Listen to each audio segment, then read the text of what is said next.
아들이 2억을 안 준다고 제가 10년 키운 화분을 발로 찼습니다. 그래도 참으려고 했죠. 하지만 아들이 두고 간 가방 속 서류를 보고 말았습니다. 한정우견인 신청서, 그리고 요양병원 안내서. 저를 치매로 몰아 내쫓으려던 며느리와 아들들의 진짜 얼굴이었죠. 추석 사흘 전이니 명절치고는 아직 이른 새벽이었죠. 서울 외곽에 있는 이 낡은 빌라촌은 꼭두 새벽이면 숨소리 하나 없이 고요해요. 하지만 우리 집 부엌은 달랐어요. 벌써부터 맵쌀가루 빻는 냄새, 고소하게 참기름 두른 나물 냄새가 진동을 했거든요. 제 이름은 박순희, 나이는 69이에요. 이 나이에도 새벽잠이 없는 건 아마 평생 몸의 밴 습관 때문일 거예요. 제 손이 참 분주하게 움직였어요. 익반죽을 하느라 뜨거운 물에 손이 벌개졌죠.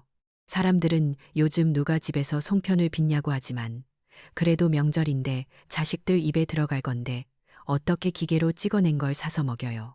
제 고집이죠. 30년 동안 남대문 시장 바닥에서 칼국수 가게를 하면서 얻은 훈장 같은 억척스러움일지도 몰라요. 그때는 정말 여장부 소리 들어가며 살았죠. 수십 명 직원을 호령하고 하루에 수백 그릇씩 칼국수를 말아내던 박 사장이었으니까. 하지만 지금의 저는 그냥 자식들 기다리는 평범한 늙은 어머니일 뿐이에요. 시끌벅적하던 옛날 생각이 났어요. 남편이 살아있을 때 명절 대목의 시장은 정말 전쟁터 같았거든요. 남편은 국물 내고 저는 면을 썰고 직원들은 쉴 새 없이 그릇을 날랐죠. 사장님, 만두 추가요.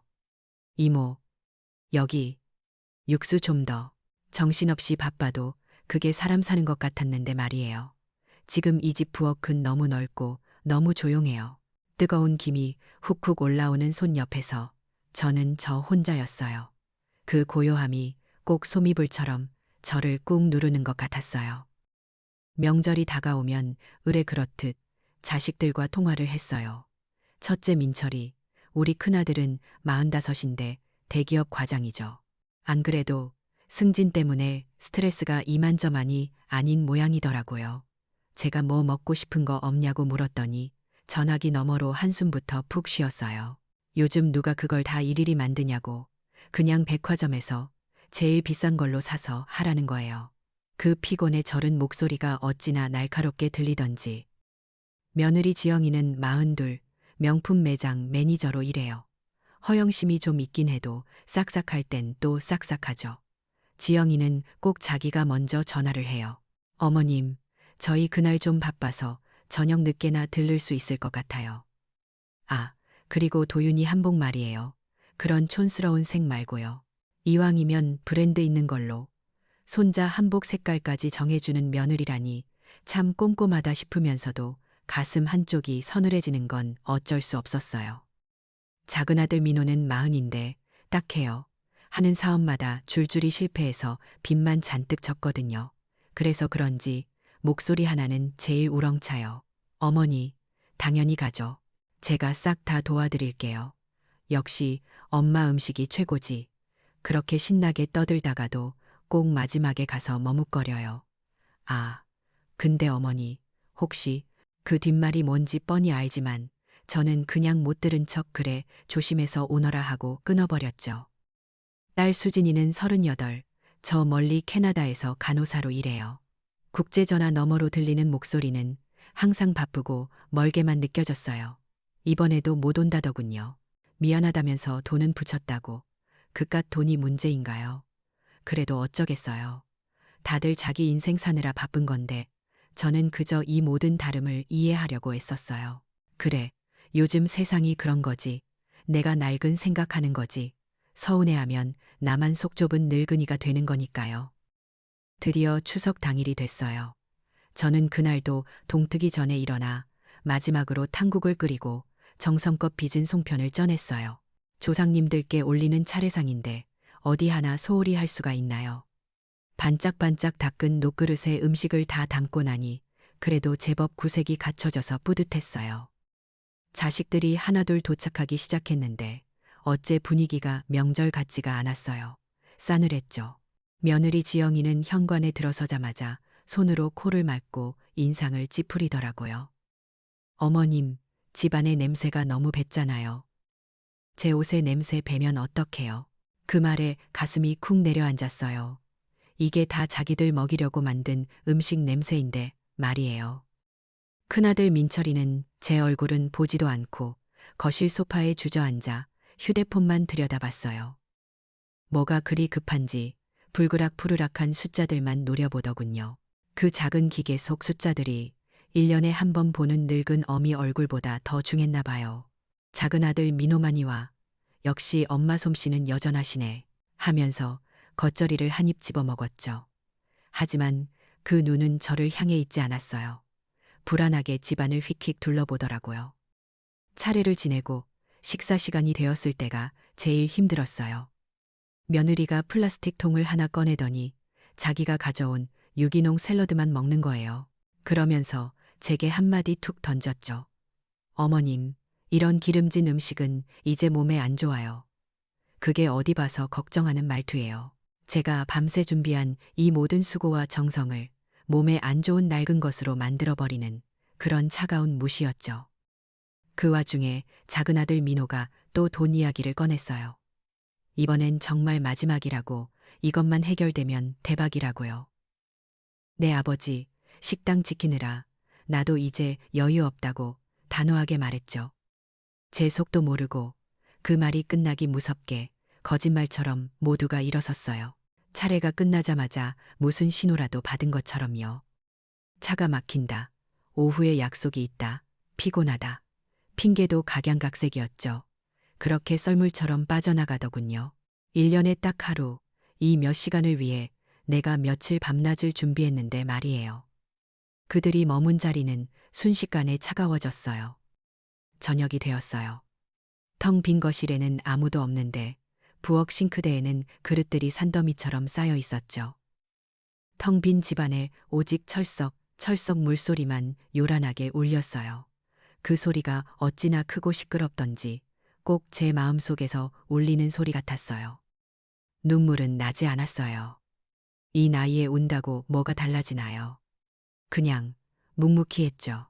마지막 접시까지 깨끗하게 닦아 찬장에 넣고 나니 온몸이 쑤시고 허리가 끊어질 것 같았어요. 저는 낡은 안락의자에 주저앉아 제 책상 서랍에서 30년간 매일 써온 낡은 가계부를 꺼냈어요. 단순한 가계부가 아니라 제 일기장이기도 했죠. 오늘 날짜 밑에 펜으로 꾹꾹 눌렀었어요. 추석, 민철이, 민호, 지영이 왔다감, 수진이는 전화옴, 설거지 끝. 이렇게 몇 글자로 적고 나니 그 담담한 기록이 오늘 하루의 서름과 허무함을 더 무겁게 짓누르는 것 같았어요. 저는 가계부를 덮고 그 아래 자물쇠로 잠긴 작은 서랍을 열었어요. 그 안에는 먼지가 조금 쌓인 두꺼운 바인더 여러 개가 들어 있었어요. 제 진짜 기록들이죠. 그걸 한참 물끄러미 바라보다가 철컥 소리가 나게 다시 닫아 잠갔어요. 아직은 때가 아니니까요. 명절이 휩쓸고 간 집은 이상할 정도로 고요했어요. 북적거림이 사라진 빈 공간이 갑자기 너무 크게 느껴졌죠. 며칠간 부엌에 진동하던 고소한 기름 냄새와 짭짤한 간장 냄새는 이제 다 사라지고 그저 텅 빈 일상의 냄새만 남았어요. 명절 내내 켜뒀던 텔레비전도 끄고 나니 이 집에 저 혼자라는 사실이 새삼스레 뼈를 때리더군요. 옥상 텃밭에 올라가 물을 주긴 했지만 손에 힘이 들어가지 않았어요. 시든 고추를 따내면서도 마음은 딴 데가 있었죠. 내가 지금 뭘 하고 있나, 누굴 위해 이걸 갖구나 싶은 허무함이 밀려왔어요.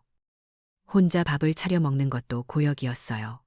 명절 내내 기름진 음식을 지지고 볶았더니 정작 제 입맛은 뚝 떨어져 버렸죠. 며칠 전만 해도 자식들 먹이겠다는 생각에 신이 났었는데 그 마음이 다 어디로 갔는지 모르겠어요. 멍하니 텔레비전 채널만 돌리다가 결국 수화기를 들었어요. 이럴 때 제 이야기를 편하게 들어줄 사람은 딱 한 명뿐이거든요. 저와 같은 층에 사는 최 변호사님. 저보다 한 살 많은 이른이신데 저랑은 참 다른 분이에요. 평생 변호사로 일하다 은퇴하셨는데 지금도 자세가 꼿꼿하고 말씀이 참 세련되셨죠. 저는 평생 시장 바닥에서 칼국수 밀던 사람이고 그분은 법전 읽던 분이니 어찌 보면 참 안 어울리는 조합이죠. 그래도 우리는 통했어요.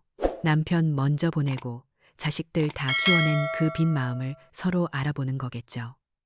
최 변호사님 댁에서 풍기는 옅은 커피 향을 맡으며 제가 주저리 속을 털어놨어요. 내가 너무 낡은 생각만 하는 걸까요? 요즘 애들은 다 그런가요? 하고요. 최 변호사님은 조용히 커피잔을 내려놓으시더니 제 눈을 똑바로 쳐다보셨어요. 그분은 절대로 저를 동정하거나 위로하지 않아요. 그래서 더 고맙죠. 그분 말씀이 순희 씨, 낡은 게 아니라 다른 거지. 근데 다른 것과 틀린 것은 구분해야 한다고요. 무례한 걸 바쁘다고 포장하는 건 그냥 무례한 거래요. 그 무례함이라는 단어가 제 가슴에 콕 박혔어요. 저는 그저 서운하고 속상하다고만 생각했는데 어쩌면 그게 아닐지도 모른다는 생각이 처음 들었죠. 이건 서운함이 아니라 부당함일지도 모른다고요. 자식들 생각에 또 옛날 기억이 떠올랐어요. 민철이 대학 보낸다고, 민호 첫 사업 자금 대준다고, 제 인생이 걸렸던 그 남대문 식당을 담보로 잡혔던 날들이요. 그때는 그게 부모된 도리라고만 생각했어요. 그래, 나는 내 할 도리를 다 했다. 그걸로 됐다고 스스로를 위로했죠. 그런 복잡한 마음을 안고 집으로 돌아왔는데 며칠 뒤에 초인종이 울렸어요.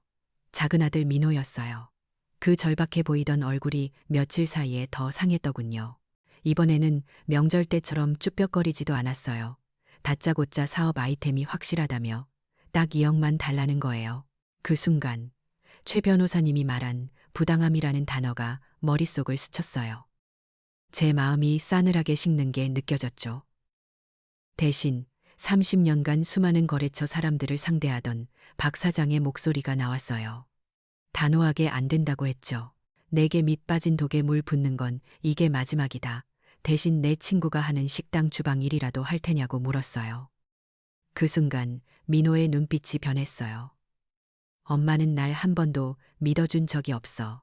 맨날 형만 편애하고 소리를 지르더군요.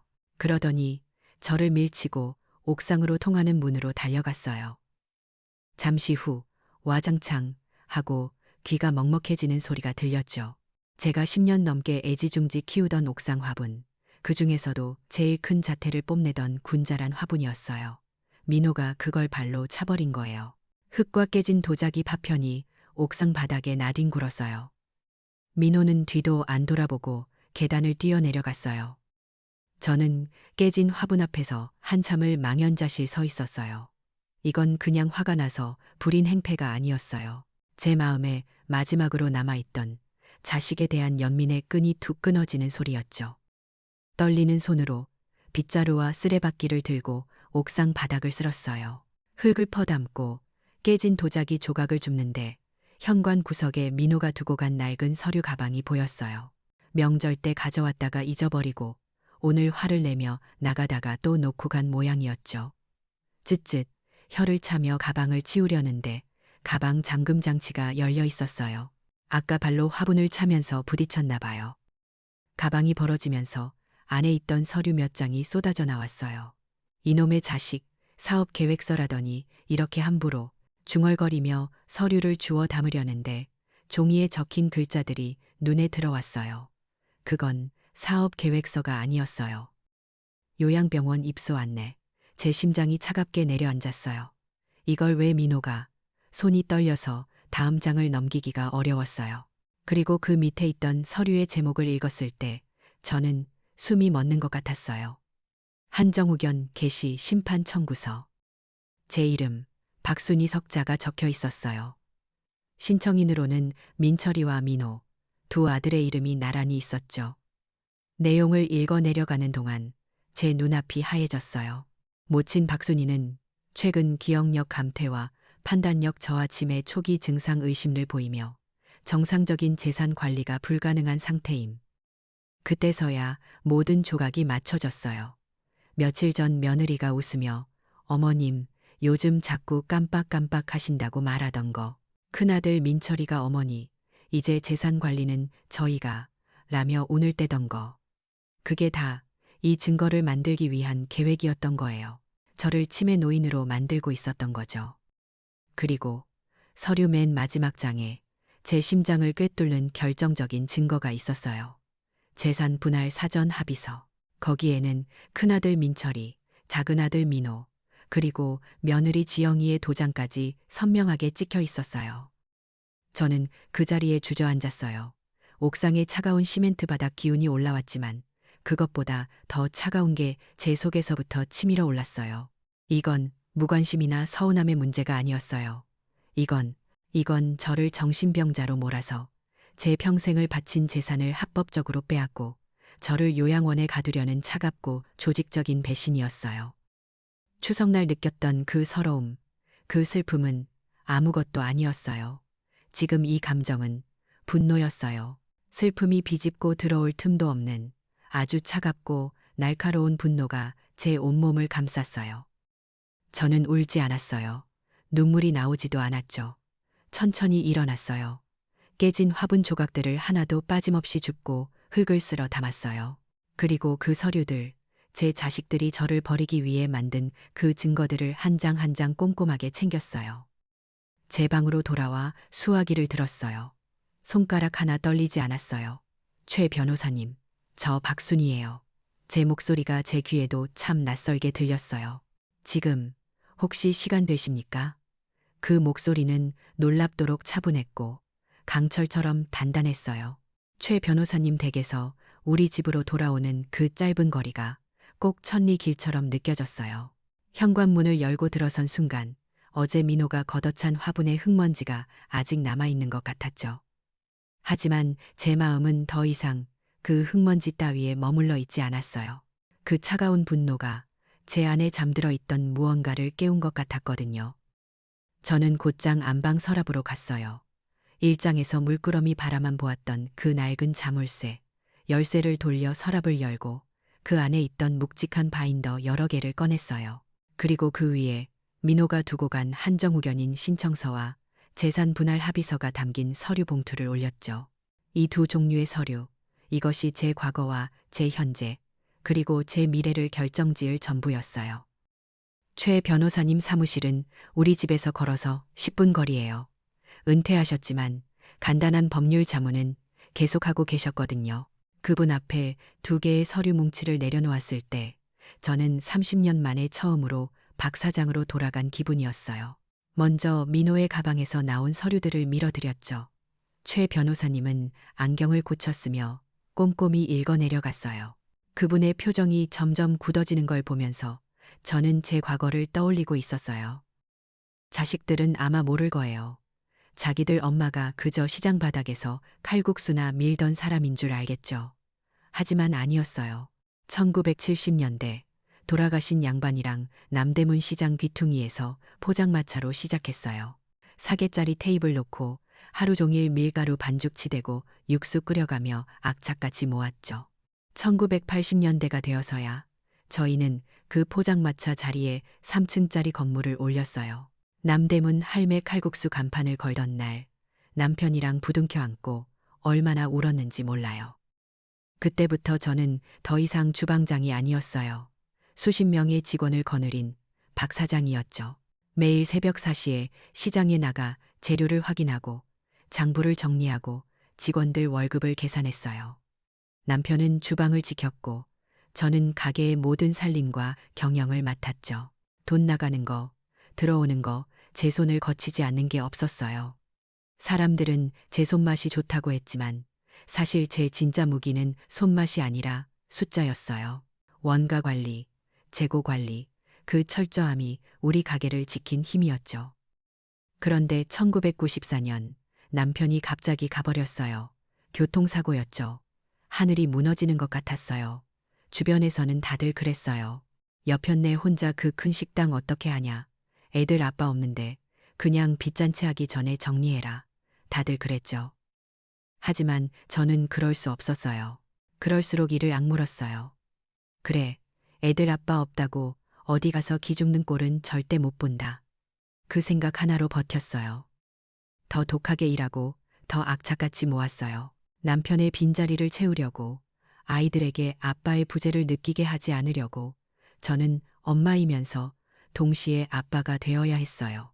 민철이, 민호, 수진이 그 애들 대학 졸업장 따게 해주려고, 결혼할 때 남들 하는 만큼 해주려고 제 청춘을, 제 모든 걸 거기에 다 바쳤던 거예요.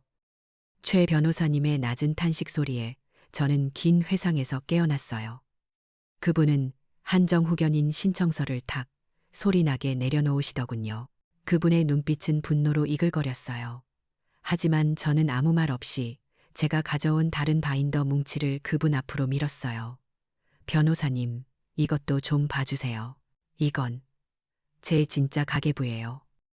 최 변호사님은 의아한 표정으로 첫 번째 바인더를 열었어요. 그건 1995년도 삼성전자 주건이었어요. 제가 조용히 설명했죠.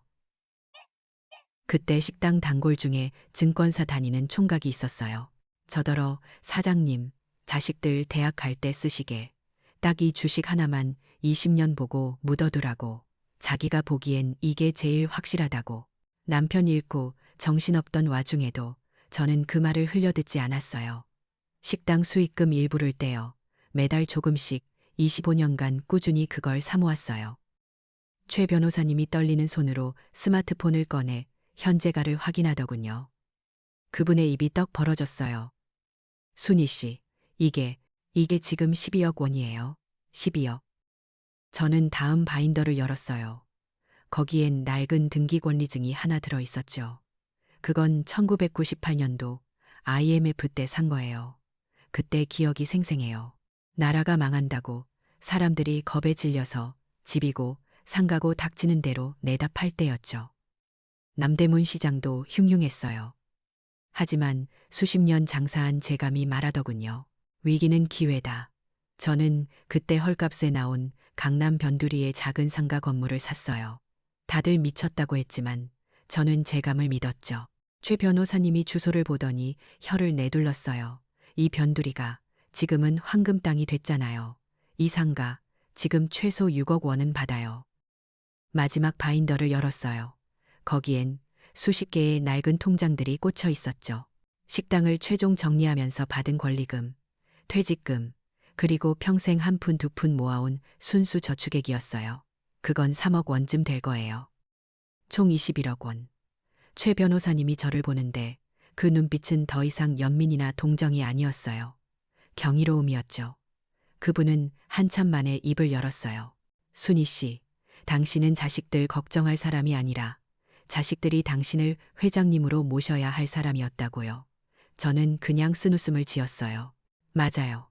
자식들 결혼시키고 사업 자금 대주면서도 이것만큼은 제 마지막 자존심이라 아무에게도 말 안 했어요. 이게 내 무덤까지 가져갈 비밀인 줄 알았는데 그럴 필요가 없어졌네요. 안 그래요? 그 순간 제 안의 희생적인 어머니는 완전히 사라졌어요. 대신 사업가 박 사장의 차가운 눈빛이 돌아왔죠. 저는 민호가 두고 간 서류 뭉치를 손가락으로 툭툭 쳤어요. 그래서 말인데요. 최 변호사님, 저를 치매 노인으로 만들려던 그 서류들. 법적으로 어떻게 되죠? 최 변호사님의 눈빛도 날카로워졌어요. 그분도 수다 떨던 이웃이 아닌 변호사로 돌아온 거죠. 그분의 설명은 명료했어요.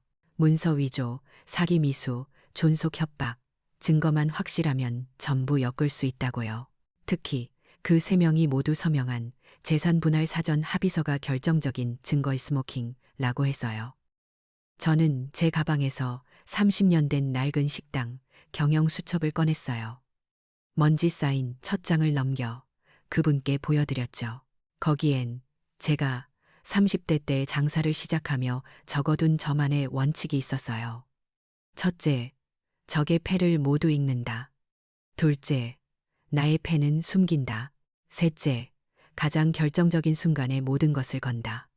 최 변호사님께 말했어요. 30년 만에 박 사장이 다시 일을 시작해야겠다고요.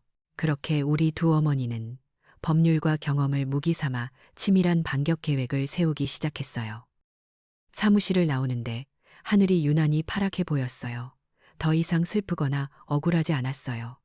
그냥 차가운 결의만 남았죠. 저는 집으로 바로 가지 않았어요. 미용실에 갔어요. 수십 년간 고수했던 그 아줌마 파마머리를 싹 다 잘라달라고 했어요. 세련된 단발머리로요. 거울 속에 비친 제 모습이 낯설면서도 어쩐지 아주 오래전에 저를 다시 만난 것 같았어요. 그리고는 백화점으로 갔어요. 박 사장 시절 즐겨 입던 품위 있고 단정한 정장을 한 벌 샀죠. 집에 돌아와 그 옷을 입고 거울 앞에 섰어요. 거기에는 더 이상 자식들에게 무시당하고 눈물 짓던 늙은 어머니는 없었어요. 21억 원의 자산가이자 수십 년의 경험으로 무장한 지혜로운 전략가, 바로 박순희가 서 있었죠. 단정한 단발머리에 새로 산 정장을 입고 최 변호사님 사무실에 앉아 있으니 꼭 30년 전으로 돌아간 기분이었어요. 하지만 이건 친근한 이웃 간의 수다가 아니었죠. 클라이언트 박순희의 공식적인 법무회의, 제 인생을 건 싸움의 작전회의였어요. 최 변호사님은 제2의 인생을 시작하는 변호사처럼 눈을 빛내며 말했죠. 우리의 전략은 세 단계로 나뉘었어요. 첫째, 자산보호. 이게 가장 시급했어요. 자식들이 한정우견인 같은 말도 안 되는 법적 절차를 밟기 전에 제 피 같은 재산을 완벽하게 지켜내야 했죠. 최 변호사님은 신탁 트러스트라는 걸 제안했어요. 제 주식 12억 원과 예금 3억 원을 전부 은행 신탁으로 묶어버리는 거예요. 그건 마치 제 돈을 저만 열 수 있는 특수 금고에 넣는 것과 같았어요. 그렇게 하면 설령 자식들이 법원에서 무슨 짓을 해도 이 돈에는 절대 손댈 수 없게 되는 거죠. 강남 상가 건물도 소유권 보호 장치를 이중으로 걸어두기로 했어요. 둘째, 증거 확보. 민호 가방에서 나온 서류도 강력하지만 그들의 악의를 더 확실히 입증할 게 필요했어요. 최 변호사님은 그들이 저를 치매로 몰아가는 통화 내용이나 대화가 있다면 결정적일 거라고 했죠. 저는 제 낡은 식당 경영 수첩을 꺼냈어요. 그리고 첫 번째 페이지에 적힌 제 원칙을 다시 한번 되뇌었죠. 적의 패를 모두 읽는다. 저는 그들이 스스로 패를 다 보여주게 만들 생각이었어요. 셋째, 무대 설정. 모든 증거가 모이고 모든 법적 보호가 끝났을 때 이 모든 것을 한 번에 공개할 디데이를 잡는 거였어요. 저는 망설임 없이 우리 집 거실을 장소로 정했어요. 그들이 저를 가장 무시하고 짓밟았던 바로 그 장소에서 모든 것을 되돌려 놓아야 했으니까요. 최 변호사님은 제 계획을 듣더니 제 낡은 수첩에 체크리스트를 적어 내려가는 제 모습을 보며 박 사장님, 진짜 다시 돌아오셨네요라며 웃으시더군요. 계획은 세워졌고 이제는 실행할 차례였어요. 며칠 뒤 저는 제 정장을 차려입고 주거래 은행으로 향했죠. 수십 년간 거래해온 은행이었어요. 창구로 가지 않고 바로 지점장실로 향했죠. 문을 열고 들어서자 말끔한 40대 지점장이 저를 보고는 눈을 동그랗게 떴어요. 아이고, 사장님, 남대문, 박 사장님 맞으시죠? 그 지점장은 제 식당 단골이었던 김 부장의 아들이었어요. 아버님 손잡고 와서 칼국수 곱빼기를 먹던 코울릭의 꼬마였죠. 그는 저를 치매 걸린 노인이 아니라 자기 아버지의 은인이자 존경하는 어른으로 대했어요.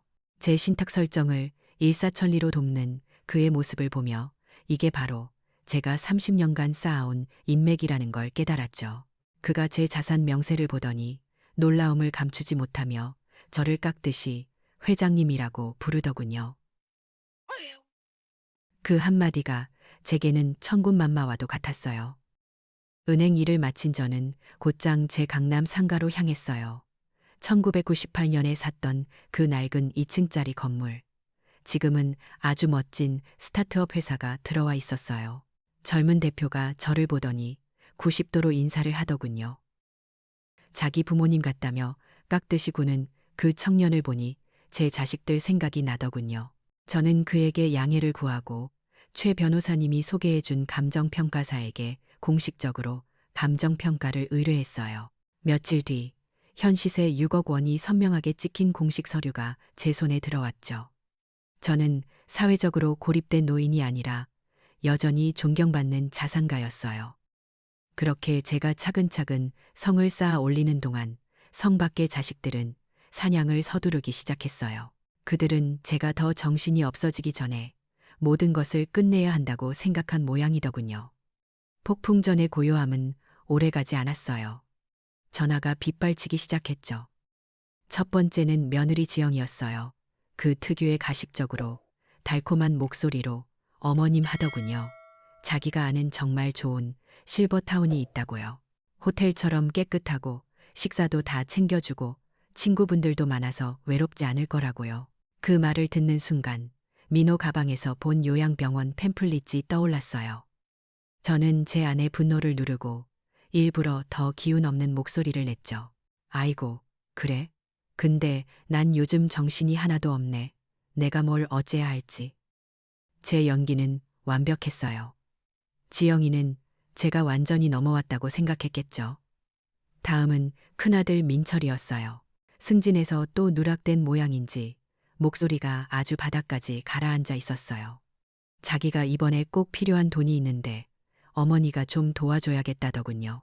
어차피 나중에 다 자기들한테 줄 거 미리 좀 주면 안 되냐고 노골적으로 말했어요. 저는 제 앞에 놓인 작은 디지털 녹음기의 버튼을 눌렀어요.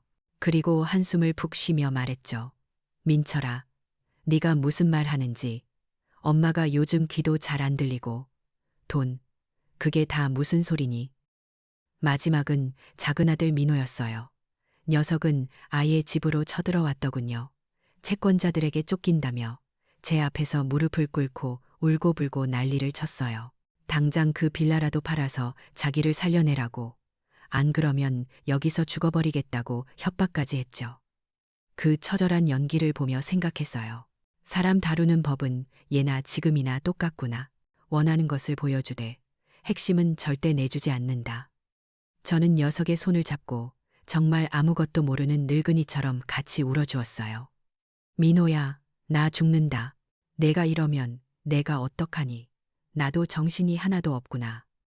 제 연기는 너무나 완벽해서 자식들은 때가 왔다고 확신한 모양이었어요. 그날 밤 저는 우연히 며느리가 민철이와 통화하는 소리를 들었어요. 어머니, 완전히 가셨더라. 지금이 기회야. 더 미루면 안 돼. 그들은 자기들이 덫을 놓고 있다고 생각했겠지만 사실은 제 덫으로 스스로 걸어 들어오고 있었던 거죠. 디데이 하루 전날 밤. 저는 식탁에 모든 서류를 펼쳐놓았어요. 최 변호사님이 가져다 준 두툼한 서류 봉투. 그 안에는 은행 신탁증서, 12억 원이 찍힌 주식 잔고 증명서, 6억 원짜리 부동산 감정평가서, 그리고 오늘까지 녹음한 자식들의 목소리가 담긴 녹취록이 들어있었어요. 저는 제 30년 된 낡은 일기장을 폈어요. 마지막 장이었죠. 거기에 제 낡은 만년필로 또박또박 적어 내려갔어요. 내일 마지막 장을 넘긴다. 두렵거나 망설여지지 않았어요. 오직 차가운 결의만 남았죠. 꼭 30년 전 제 식당 남대문 할매 칼국수 개업 전날 밤 같았어요. 저는 박 사장이었고 완벽하게 준비를 마쳤어요. 마침내 결전의 날 D-Day가 밝았어요. 저는 어제 입었던 단정한 정장을 다시 한번 매무새를 가다듬고 거실 소파에 앉았죠. 폭풍 전 고요라는 말이 딱 맞았어요. 집안은 먼지 한 톨 없이 깨끗하게 정돈되어 있었고 제 마음은 30년 전 식당 개업을 앞둔 날처럼 차갑고도 뜨겁게 타올랐어요. 장소는 제가 정한 대로 바로 이 빌라 거실이었어요. 제가 평생을 바친 이 집, 그리고 저를 가장 무시했던 바로 그 장소였죠. 약속한 시간이 되자 자식들이 하나둘 모여들었어요. 가족 회의라는 그럴듯한 명목이었죠. 며느리 지영이는 오늘도 머리부터 발끝까지 명품으로 치장하고는 마치 승리자처럼 의기양양한 표정이었어요. 제 맞은편 소파에 앉으면서도 제게 눈길 한 번 주지 않더군요. 큰아들 민철이는 초조한 듯 서류 가방을 만지작거렸고 작은아들 민호는 마지막 연민이라도 짜내려는 듯 금방이라도 울 것 같은 슬픈 표정을 연기하고 있었어요. 참 가증스러웠죠. 그들의 앞 거실 탁자 위에는 그들이 준비한 서류가 놓여 있었어요. 제가 이미 다 확인했던 한정 후견인 신청서와 요양원 입소 동의서. 그들은 제가 어제 통화에서처럼 완전히 무너져서 정신이 나간 늙은이처럼 굴길 바랐겠죠. 드디어 큰아들 민철이가 무겁게 입을 열었어요. 저희도 오래 고민했습니다, 어머니. 어머니의 건강과 노후를 안전하게 지켜드리기 위해서 라면서요. 그 안전하게라는 말에 얼마나 큰 가시가 돋쳐 있는지 저는 똑똑히 보고 있었죠. 며느리, 지영이가 기다렸다는 듯이 말을 거들었어요. 어머님, 이 서류에 도장만 찍으시면 저희가 다 알아서 모실게요. 그 모신다는 말이 저를 산채로 관에 집어넣겠다는 말처럼 들렸어요. 저는 그들을 말없이 바라봤어요. 제 침묵을 동해나 혼란으로 읽었겠죠. 지영이가 펜을 들어 제게 내밀려는 순간이었어요. 저는 탁자 위의 서류들을 손등으로 거칠게 밀어버렸어요. 종이들이 바닥으로 어지럽게 흩어졌죠. 시끄럽다. 제 목소리는 낮고 차가웠지만 거실 전체를 울렸어요. 세 사람의 얼굴이 순간 굳어지는 게 보였어요. 당황한 기색이 역력했죠. 저는 그들을 하나하나 노려보며 말했어요. 너희가 말하는 내 건강이라는 게 나를 정신병자로 만들어서 내 재산을 빼앗으려는 계획이었니? 그들의 눈이 경악으로 커졌어요. 저는 품속에 넣어두었던 작은 디지털 녹음기를 꺼내 버튼을 눌렀어요. 거실에는 며칠 전 그들끼리 카페에서 나눴던 추악한 음모가 생생하게 울려 퍼졌어요. 치매로 몰아야 법적으로 깔끔해. 그깟 빌라 팔고 요양원 보내버리면 엄마가 요즘 정신 오락가락한다고 계속 얘기해. 첫 번째 역전. 바로 정보의 역전이었죠. 자식들의 얼굴이 하얗게 질렸어요. 며느리 지영이의 입술이 파르르 떨렸고 민철이는 믿을 수 없다는 듯 저와 녹음기를 번갈아 쳐다봤어요. 그들은 자신들이 사냥꾼이 아니라 제 함정에 완벽하게 빠졌다는 것을 그제야 깨달았어요. 즉각적인 혼란이 닥쳤죠. 며느리가 가장 먼저 이성을 잃고 소리쳤어요. 저건 조작이에요. 어머님이 저희를 모함하는 거예요. 하지만 그 목소리는 이미 공포로 갈라져 있었죠. 아들들은 비겁하게 서로에게 책임을 떠넘기기 시작했어요. 네가 먼저 말했잖아. 엄마가 이상하다고. 아니야. 형이 주도했지. 나는 그냥. 저는 그 아수라장을 차가운 눈으로 지켜봤어요. 마치 남의 집 싸움을 구경하듯이요. 그들의 볼썽사나운 변명이 잦아들 때쯤 제가 다시 입을 열었어요.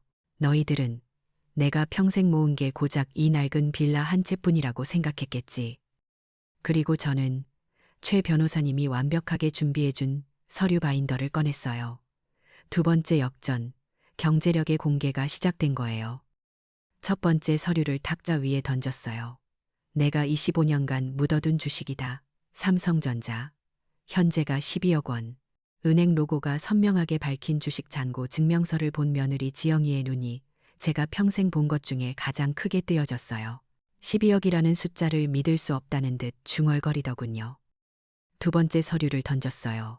너희가 팔아치우려던 내 낡은 건물이다. 강남 상가. 현재 감정가 6억 원. 공식 감정평가서가 민철이 발 앞에 떨어졌어요. 민철이는 허리를 굽혀 그걸 집어들 힘도 없는지 그저 입만 벌리고 있었죠. 1998년에 샀던, 그가 변두리라고 무시했던 바로 그 건물이었어요. 세 번째 서류를 던졌어요. 그리고 이건 내 30년 식당 인생이 담긴 예금이다. 3억 원. 은행 신탁 증서였죠. 작은 아들 민호의 다리가 풀렸는지 그 자리에 털썩 주저앉아 버렸어요. 저는 소파에서 천천히 일어섰어요. 그리고 그들 세 명을 내려다보며 선언했죠. 총 21억 원. 거실은 물을 끼얹은 듯 조용해졌어요. 경악은 곧 공포로 변했어요. 그들의 태도가 180도 바뀌었죠. 며느리 지영이가 제일 먼저 제게 기어오다시피 다가왔어요. 어머님. 저희가 정말 죽을 죄를 지었어요, 어머님. 민철이와 민호도 정신을 차렸는지 바닥에 무릎을 꿇고 엄마, 잘못했어요. 저희가 미쳤었나 봐요. 라며 용서를 빌기 시작했어요. 저는 그 꼴을 가만히 내려다봤어요. 그런데 제 목소리는 더 차가워졌죠. 그게 끝이 아니야. 저는 마지막 서류철을 꺼냈어요. 세 번째 역전, 완전한 지배력의 전환이었죠. 너희들이 지금 살고 있는 그 좋은 집들, 그 한마디에 세 사람의 울음소리가 뚝 그쳤어요. 내가 너희에게 증여한 게 아니었다. 기억 안 나니? 저는 그들의 멍한 눈을 하나하나 쳐다봤어요. 내가 명의자로 대출을 받아 사준 거였지. 너희는 그냥 내 집에 살게 해준 거였다. 저는 그들의 아파트 등기부등본 세 통을 바닥에 던졌어요. 모든 서류의 소유주란에는 박순희, 제 이름 석자가 선명하게 찍혀 있었어요. 그 순간 저는 제 평생의 기억을 떠올렸어요. 자식들의 집 계약서에 도장을 찍어주던 날, 돌아가신 남편이 유언처럼 말했거든요. 이놈들, 아직 어려. 당신이 이것만은 꼭 쥐고 있어. 이게 당신을 지켜줄 거야. 맞아요. 그 유언이 오늘 저를 살린 거였어요. 저는 제 자식들을, 아니, 제 집에 새들어 살던 그 세 사람을 내려다보며 마지막 말을 내뱉었어요. 지금까지 내가 너희를 먹여 살린 거였다. 그런데 감히 너희가 나를 요양원에 보내? 더 이상의 비명도 울음도 없었어요. 그저 완벽한 침묵과 세 사람의 넋이 나간 얼굴뿐이었죠. 30년간 묵었던 체증이 한순간에 내려가는 압도적인 승리의 순간이었어요. 거실에 깔린 침묵은 조금 전의 그 소란스러움보다 훨씬 더 무겁고 무서웠어요. 제 마지막 말, 너희가 나를 요양원에 보내? 라는 그 말이 공중에 얼어붙은 것 같았죠. 새 아이, 아니, 제 집에 새들어 살던 그 세 사람은 완전히 넋이 나간 상태였어요. 며느리 지영이는 자기가 그렇게 자랑하던 명품 가방을 꽉 쥐고 있었는데 그 가방이 어쩐지 오늘따라 참 초라해 보이더군요. 평생 남을 무시하며 살아온 그 오만한 얼굴이 처음으로 진짜 상류층, 평생을 성실함과 지혜로 쌓아 올린 진짜 자산 앞에서 하얗게 질려버린 거예요. 아마 깨달았겠죠. 자기가 걸친 그 모든 것들이 제 21억 원 앞에서는 한낱 종이 조각에 불과하다는 걸요. 큰아들 민철이는 계산이 빠른 녀석이죠. 녀석의 머릿속은 아마 지금 미친 듯이 돌아가고 있을 거예요. 자기 명의인 줄 알았던 집, 자기가 이룬 유일한 성과라고 믿었던 그 아파트가 사실은 0원, 아니 마이너스였다는 걸요. 녀석의 체면, 녀석의 인생 전체가 무너지는 소리가 들리는 듯했어요. 작은 아들 민호는 그냥 멍했어요. 그저 바닥에 주저앉은 채로 흩어진 등기부등본만 멍하니 바라보더군요.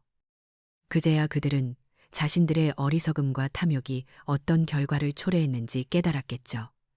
며느리가 가장 먼저 정신을 차렸어요. 무릎으로 기어오다시피 제게 다가와 제 다리를 붙잡았죠. 어머님, 어머님, 제가 미쳤었나 봐요. 제가 죽을 죄를 지었습니다. 잘못했어요. 곧이어 민철이와 민호도 정신 나간 사람들처럼 제 앞에 엎드려 빌기 시작했어요. 엄마, 잘못했어요. 저희가 정말 미쳤었나 봐요. 한 번만 용서해 주세요. 하지만 저는 그 눈물에 조금도 마음이 흔들리지 않았어요. 저건 회개의 눈물이 아니었어요. 저건 당장 길바닥에 나앉게 생긴 생존자의 처절한 애원이었죠. 저는 저를 붙잡은 며느리의 손을 차갑게 떼어냈어요. 그리고 현관 인터폰을 눌렀죠. 최 변호사님, 이제 들어오셔도 되겠습니다. 현관문이 열리고 저와 같은 단정한 정장 차림의 최 변호사님이 서류 가방을 들고 들어섰어요. 엎드려 있던 세 사람은 변호사의 등장을 보자마자 숨조차 제대로 쉬지 못했어요. 법적 처벌. 그들의 얼굴에는 절망감이 떠올랐죠. 아마 자기들이 저지른 짓, 문서 위조 미수, 존속 협박 같은 죄명들을 떠올리며 감옥에 갈 거라 생각했겠죠. 최 변호사님이 제 옆에 서자 저는 그들을 내려다보며 제 판결을 내리기 시작했어요. 너희를 법적으로 고소하지는 않겠다. 그 말에 세 사람의 어깨가 순간 움찔하며 안도하는 기색이 스쳤어요. 내 자식들을 내 손으로 전과자 만들 순 없지. 하지만 그 안도감은 아주 잠시였어요. 제가 이어서 말했거든요. 대신 그 한마디에 세 사람의 얼굴이 다시 굳어졌죠. 내 21억 원의 자산은 너희에게 1원도 상속되지 않는다. 이것이 제 네 번째 반전이었어요. 복수도 용서도 아닌 완전한 재산권 박탈. 며느리 지영이의 입에서 아 하는 바람 빠지는 소리가 났어요. 내 모든 재산은 내가 평생 일했던 이 남대문 시장 상인들을 위한 장학재단, 그리고 사회에 전액 환원할 것이다. 아, 그리고 저는 며느리를 똑바로 쳐다봤어요. 도윤이 손자, 이름으로 교육 신탁을 따로 만들 거다. 너희 부부가 절대 손댈 수 없는 돈으로. 이제 그들은 자신들이 법적 처벌보다 더 무서운 경제적 사형 선고를 받았다는 걸 깨달았어요. 모든 희망이 사라진 텅 빈 눈으로 저를 쳐다보더군요. 저는 제 새로운 계약을 제시했어요. 그리고 너희들이 지금 살고 있는 그 집, 내쫓지는 않겠다. 당장은 마지막 희망의 끈이었죠. 세 사람의 눈이 다시 흔들렸어요. 단, 두 가지 조건이 있다. 저는 손가락 두 개를 폈어요. 첫째, 지금까지 너희는 내 집에 공짜로 살았다. 하지만 이달부터 나에게 월세를 내라. 주변 시세대로 1원도 깎지 말고 정확하게 너희는 이제부터 내 집의 세입자다. 경제적 독립. 그들이 한 번도 제대로 해본 적 없는 거였죠. 민철이의 얼굴이 일그러졌어요. 자기 월급으로 그 비싼 강남 아파트 월세를 내야 한다는 계산이 섰겠죠. 둘째, 저는 며느리와 두 아들을 천천히 둘러봤어요. 매주 일요일 저녁 5시 이 집으로 모여라. 오늘처럼 가족 회의 하자는 게 아니야. 저는 부엌을 턱짓으로 가리켰어요. 너희들이 직접 이 집을 청소하고 저녁을 차려라. 내가 너희에게 30년간 해줬던 것처럼 1년간 단 한 주도 빠짐없이. 이건 복수가 아니었어요. 교육이었죠. 그들은 돈이 아니라 어머니의 노동과 희생을 잃을 뻔했다는 걸 이제부터 매주 뼈저리게 깨닫게 될 거예요. 저는 제 판결을 마무리했어요. 이 계약을 1년간 성실하게 이행하는 것을 보고 1년 뒤에 너희들의 그 월세 계약을 연장해 줄지 아니면 그 집마저 팔아버릴지 그때 가서 내가 결정한다. 몇 주가 흘렀어요. 일요일 저녁이었죠. 제 거실은 깨끗하게 정돈되어 있었어요. 저는 소파에 앉아 최 변호사님과 우아하게 쌍화차를 마시고 있었어요. 최 변호사님은 이따금씩 부엌 쪽을 힐끔거리며 미소를 참지 못했죠. 부엌에서는 난리가 났어요. 큰아들 민철이가 난생 처음으로 쌀을 씻다가 물을 쏟고 있었고 며느리 지영이는 그 비싼 손으로 서툰 솜씨로나마 나무를 묻히고 있었죠. 작은 아들 민호는 거실에서 청소기를 돌리고 있었고요. 그들의 표정은 여전히 어색하고 아마 속으로는 불만도 가득했겠죠. 하지만 그들은 일을 하고 있었어요. 생존을 위해서요. 잠시 후 엉망진창이지만 어쨌든 차려진 저녁상이 제 앞에 놓였어요.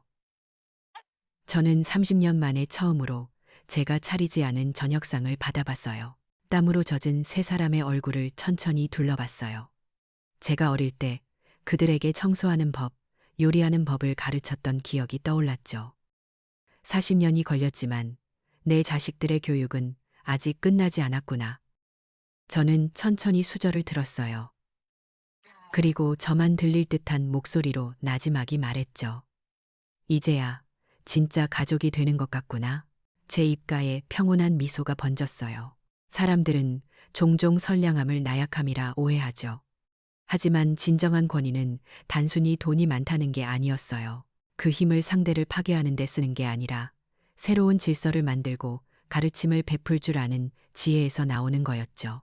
결국 가장 현명한 승리는 파괴가 아닌 교육이었어요.